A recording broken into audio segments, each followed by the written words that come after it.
For some reason, all of my friends think of me as the Sonic guy. I couldn't tell you why.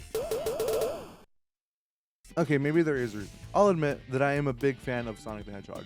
I grew up playing those games as a kid, and one of those games that I played the most was Sonic Adventure 2 Battle on the GameCube. This was without a doubt my favorite game to play as a kid. Any chance I got to play it, I would. It's no surprise that my love for the game and the series as a whole is still here to this day. I've played this game a couple times on my live stream over on twitch.tv/TheElfMM. Go follow now. Getting all the emblems, playing against my own Twitch chat. So I'd like to think that I'm pretty good at this game. That got me thinking though. If I'm so good at this game, would I be able to beat it without using one of the game's most important mechanics? Would I be able to beat Sonic Adventure 2 without using the homing attack? I wasn't sure if it was possible or not. And to my knowledge, this isn't a challenge that many people have attempted, let alone even thought about doing, given how important the homing attack is to the game. But is this really an essential part of the game? All I knew was that I felt confident enough in myself that I could do this challenge. I mean, how hard could it really be? We decided to start the run on the Dark Side story. Now, with characters like Eggman, Tails, Rouge, and Knuckles, we don't have to worry about using the homing attack because they don't have one. So that allows us to not worry about at least 2/3 of the game. With that in mind, we head on to the first level of the challenge, Radical Highway. Well, it technically starts with this first boss fight, but it's simple, so we don't really need to. Alright. You know, it's just faster for restart. Trust me, this is faster. Alright. Alright. Let's go. No homie and technique, baby.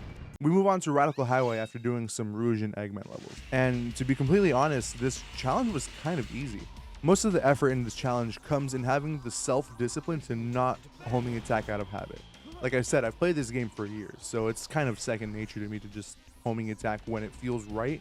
Once I was able to avoid doing that, most of the levels were pretty free to clear. After a pretty uneventful Radical Highway, we go into probably my least favorite Rouge the Bat mission, Egg Quarters. I know this isn't the main focus of the video, but I would just want to put it out there that I absolutely hate this level. This map is big, there's way too many hidden areas that keys could be in. This stupid ass beetle won't leave me alone for some reason, and the bots here have aiming capabilities that shouldn't be allowed in a game like Sonic Adventure 2. In order to try to minimize my suffering here, I decided to try out a speedrunning trick that I watched online, and it kind of worked. And apparently they should just spawn me next to one. It does not. But apparently if I try it again, it should just spawn me next to one. I already know.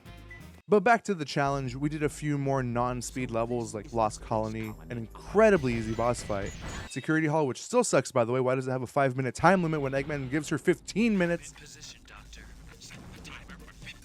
15 minutes. 5 minutes should be plenty, she says. And we also did White Jungle, which wasn't really a problem, but it does have a banger track. We also cleared the Sonic fight, which was also incredibly easy. But don't worry, not all the boss fights are going to be this easy. After defeating Sonic, we take Rouge's cock and ball-shaped car to chase Tails, who's chasing the president, which is a wild sentence to type out and read. And this takes us to our first real hurdle of the challenge, Skyrail.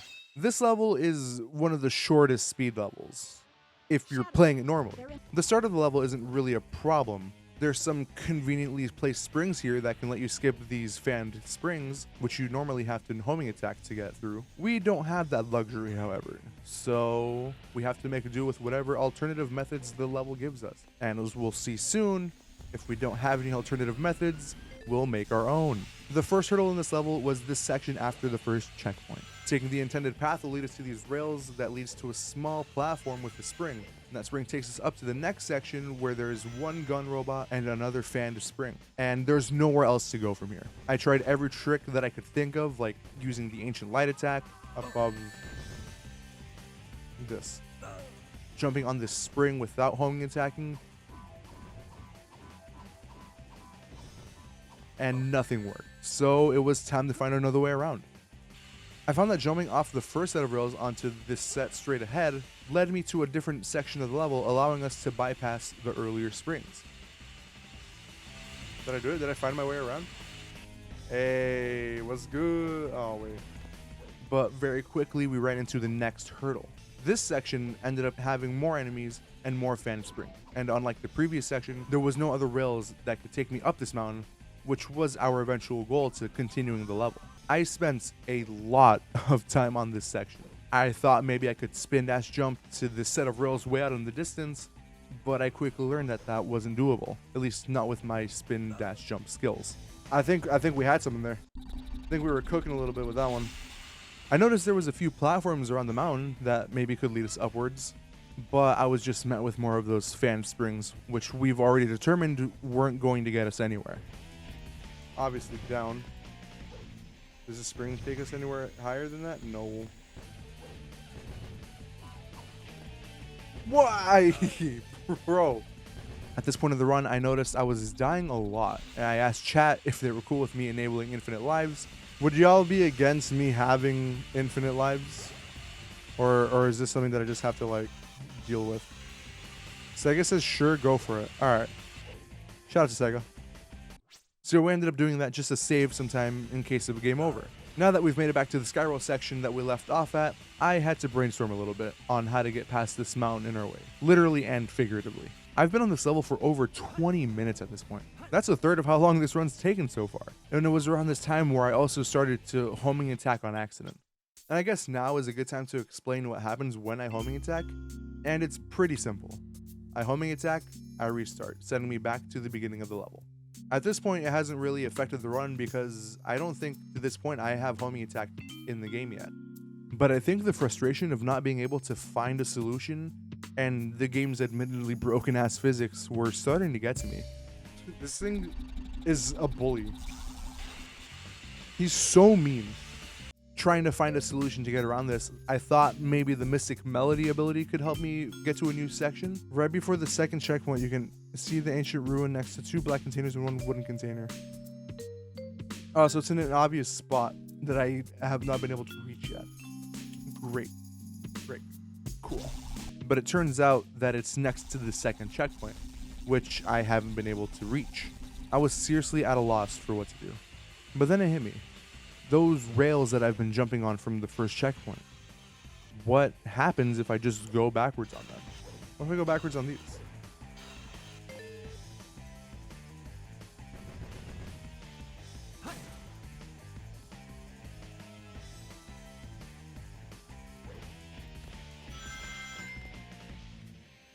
God damn it.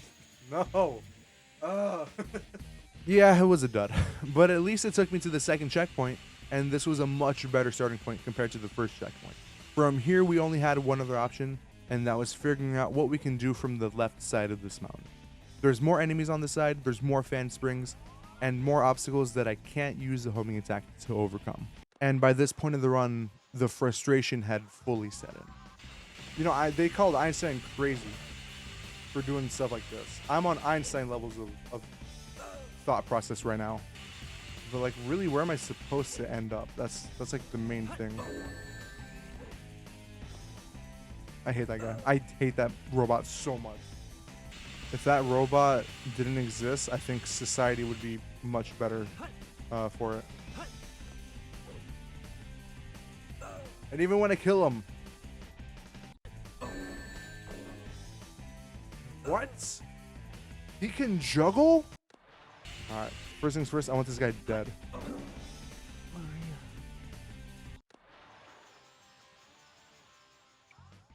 I could not think of a single way to get past this mountain, and my performance was taking a hit because of it.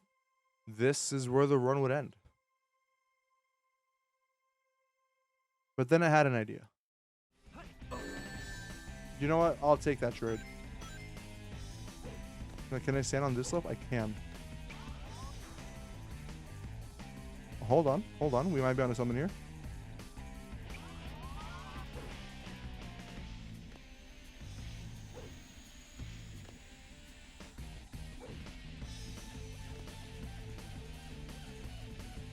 I had found a way up. For the first time in this section, we were making visible progress.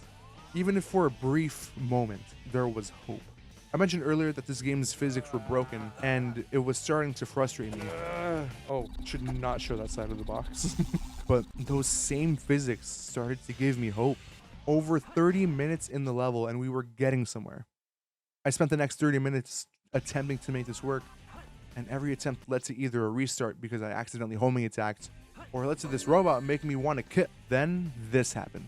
Everything's fine, everything's okay. We're gonna get this like right now. It's gonna be cool, it's gonna be chill. It's gonna get the first one here, and then you're gonna go over here, and then land up there sometimes.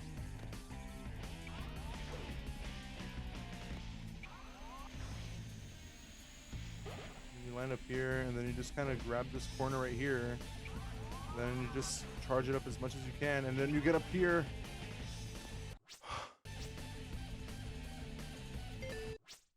Oh, let's go. We made it.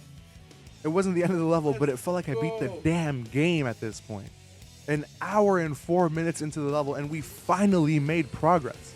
Oh my god, we haven't even gone through the damn level, bro. I'll be honest, this gave me the hope and the energy that I feel like I needed to continue and beat this challenge. After hitting the checkpoint, the rest of the level was a pretty free complete.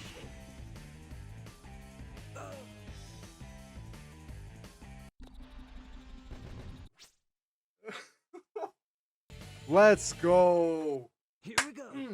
Let's go. No homing attack needed, baby.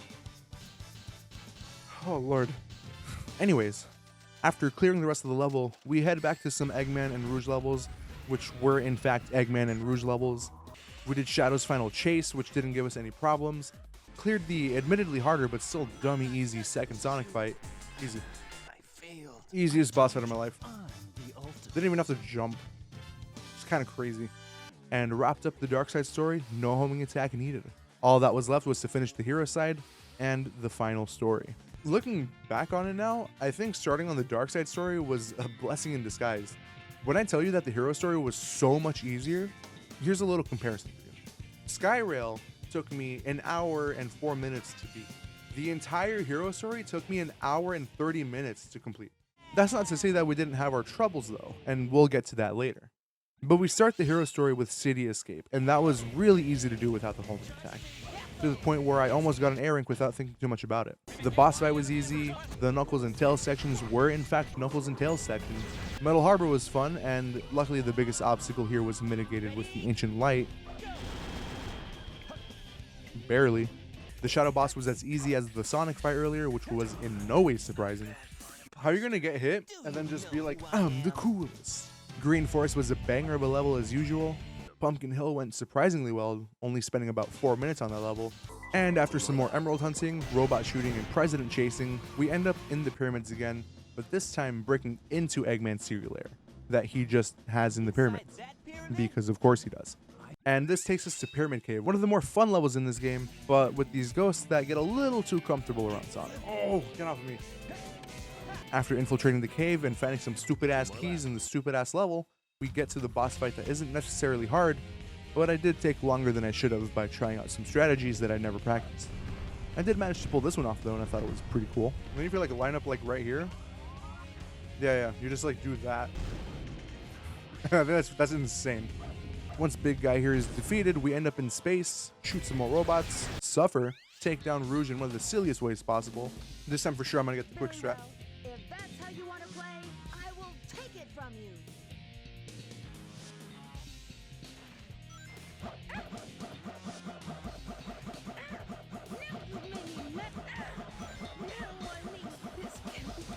I never lose. Get away from my emerald.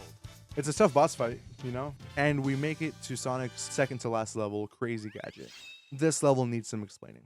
We very quickly learn that there's an obstacle in this level that is practically impossible to overcome. After this first checkpoint, we run into this section with a transport tube that you normally need to homing attack to break open and enter to continue the level. Unfortunately for us, we don't really have that option. And I knew this going into the run. I even played off stream to really try and figure out what my options here were. And no matter what I tried, the result was always the same thing. And it was getting stuck at this spot. If anything was going to kill this run, it was this section right here. So with that in mind, I did some research.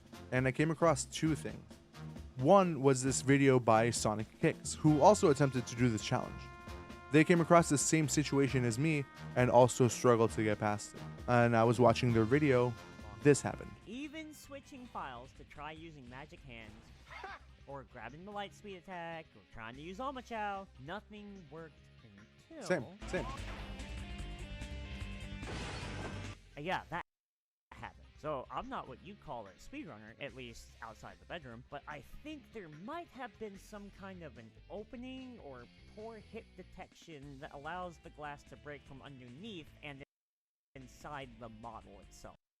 I don't know how he did it, and by the sounds of things, he didn't either. There also doesn't seem to be a way of recreating this reliably, and it wasn't something that I was able to recreate myself. There's also 3 of these transport tubes in this level, and you might be wondering to yourself now, how are you going to get past 2 more of these when the first one already seems basically impossible? Well, that's where the second thing comes in here. The second thing that I came across in my research was a speedrunner trick called Crazy Gadget Skip. At its core, Crazy Gadget Skip is a trick that speedrunners use that involves doing an incredibly precise spin dash jump here to clip out of bounds and reach the goal ring from outside of the level. It's an incredibly difficult trick to pull off, and I wasn't able to do it myself either. And it's probably one of the funniest endings to a level 2. I like it. You can't see what's going on here, and that's just how it is. He has to like navigate through all of space to get to the goal ring here. And that's it. That's insane. With these 2 things in mind, this brings us back to the question of the video. Can you beat Sonic Adventure 2 without using the homing attack? Yes. Technically. Am I able to beat Sonic Adventure 2 without using the homing attack? Also yes. Also technically. I'm sure with enough practice and dedication and time, I could pull off these tricks myself and beat the level without using the homing attack. Did I beat Sonic Adventure 2 battle without using the homing attack? Well, let me answer this question with another question. If you homing attack in Crazy Gadget and no one actually sees it, did it really happen?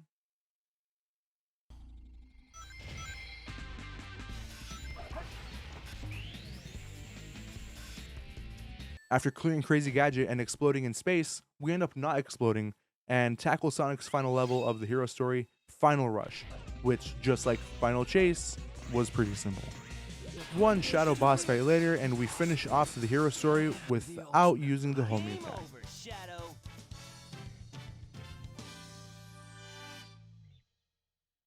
And this leads us to the final story, where we only need to deal with 3 levels, 2 of them just being boss fights. Cannon's Core is essentially a relay race of most of the playable characters, all banding together to reach the Cannon's Core and stop the space colony from its collision course into Earth. The only section we have to worry about is the Sonic section, which is the last one of the level. Right off the bat, we're faced with a row of artificial chaos that gives us a little trouble, but ultimately can be avoided with a good spin dash jump.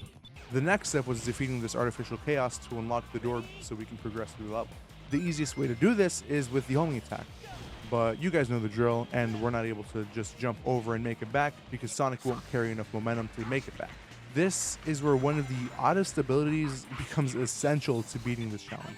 Meet the Magic Hands. An ability that turns the nearest enemy into a little orb that you can carry and throw. That's all it does. Why does it exist? I don't know. It's pretty useless in normal gameplay, but the range on it is surprisingly far. Far enough to straight up take out this artificial chaos and allow us to move on closer to the Cannon's Core. Oh, I'm just straight up close enough. I'm dumb. One unlocked door and a couple more enemies defeated later, we make it to the end of the level without any further obstacles. And then we get to the Biolizard, the final boss fight for Shadow. Let me quickly explain to you how you're supposed to beat this boss fight normally. In normal gameplay, what you're meant to do is avoid getting hit by the Biolizard. It gets tired, you rail grind this tube on the side of its face, and then hit the red life support system on its back. You do this a couple more times, he throws in a couple more attacks into the mix, and eventually it changes from grinding up this pipe to having to use these little orbs to get up to the life support system. How the hell do I get up there without using the homing attack? My initial idea was to just jump into the orbs and hope that my momentum carried me to the red light on the support system. And it almost worked, but then it didn't land. I didn't land and I homing attacked. Why couldn't I land there? You can't land on the back of the Biolizard. This is not a proper model that you can stand on. This was my only idea for taking down this boss fight, and it failed. Oh god, that sucks. May be able to grind on that pipe. I'm sorry, what did Omochao just say? I may be able to grind on that pipe? I had to come up with something else. I spent a lot of time on this fight, because with every death and every accidental homing attack, I was sent back to the start of the boss fight. And these phases don't go by quickly. From the start of the fight to the first hit, it takes about 30 seconds. And like I mentioned earlier, each phase gets longer with each hit because he starts to throw in more attacks. By the time you get to the section of the orbs, the boss fight has already been going on for almost 2.5 minutes. And this is usually the part where I die because the orbs bounce me into the Biolizard and then I die getting juggled by its body. About 10 minutes into the boss fight, I have an idea though. The Ancient Light Attack. There's no time to play games.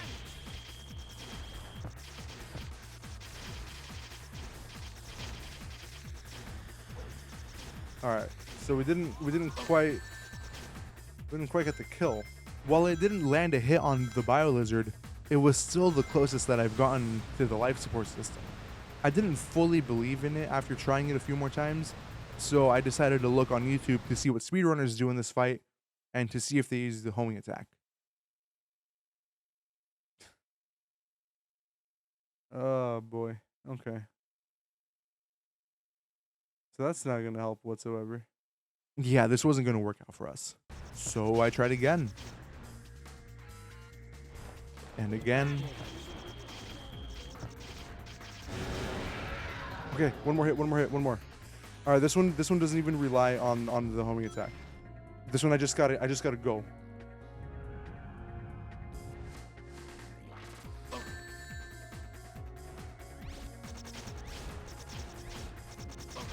No.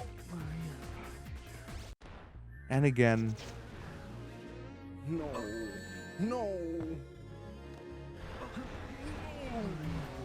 And again. Until There's no time to play games.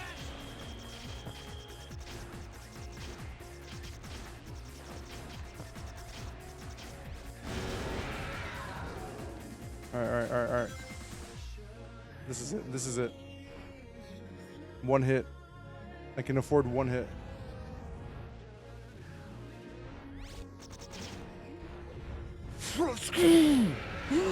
I want to yell so bad when my parents are asleep. We finally did it. The Biolizard was defeated. I legitimately wanted to yell so bad, but my parents were asleep in the other room, and I didn't want to wake them up. Without a doubt, the hardest fight in this challenge was behind us, and it was time to wrap up the challenge with my favorite final boss of all time, and putting an end to this challenge once and for all. After over 5 hours, and a lot of determination and stubbornness. Let's go! That's time, baby. That's time. The question, can you beat Sonic Adventure 2 Battle without using the homing attack, has been answered. The answer is technically. If we're being honest here, the answer is technically, yes, you can. Have I mentioned that I really like this game?